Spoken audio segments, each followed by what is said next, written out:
I can barely lift my hand to hit the snooze button on my new alarm clock, but as soon as I do, I jerk fully awake, suddenly paranoid that I didn't set it right last night, and I'm already late to class.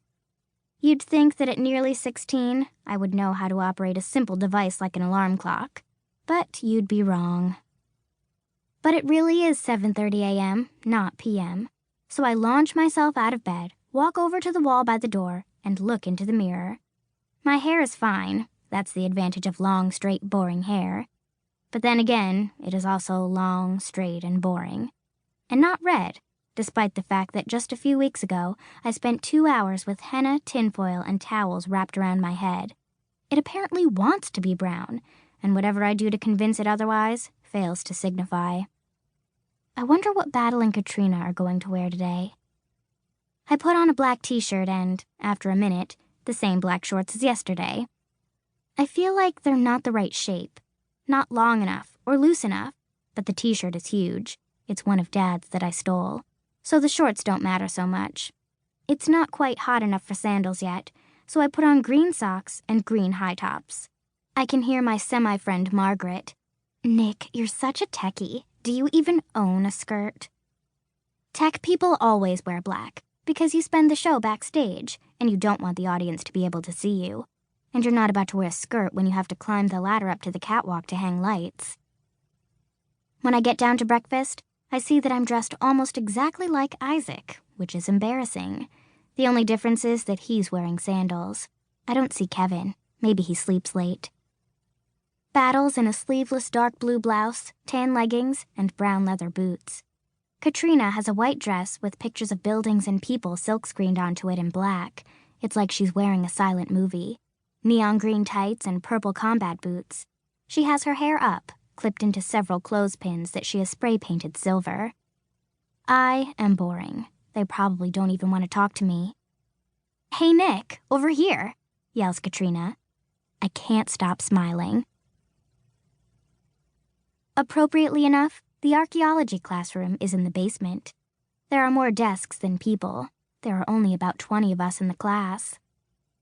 The teacher, professor actually, which is a big deal because a lot of the other classes are taught by graduate students, is sitting on the edge of her desk with her legs crossed, holding a coffee mug from the dining hall. Her name, which she has written on the board in large sloppy letters, is Ms. Fraser.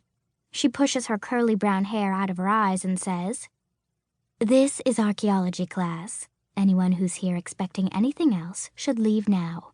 Don't be embarrassed. We've all gone into the wrong room at one time or another." No one leaves. She continues. "All right. So first off, we're going to go around the room, and you're each going to say your name and why you want to study archaeology."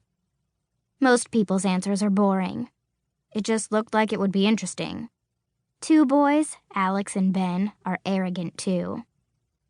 I wanted something challenging. I'm so far ahead of my grade level that there's really nothing for me at my regular school. I was already studying Greek and Latin, so I thought this would make a good addition. The only funny answer comes from a girl wearing all black in the back of the room. I want to desecrate graves. I don't think she meant it to be funny, though. I'm last, and I tell the truth, that I've wanted to be an archaeologist since I knew what archaeology was. "And when was that?" asks Ms. Fraser. "When I read Come Tell Me How You Live. It's this book Agatha Christie wrote about going on a dig with her husband," I say. Anne, the girl next to me, says, "I read that too." We smile at each other. Ms. Fraser takes a sip of coffee, then says, "All right, people. Now that we all know each other so intimately, I'm going to talk at you for a while. I don't have very much time with you.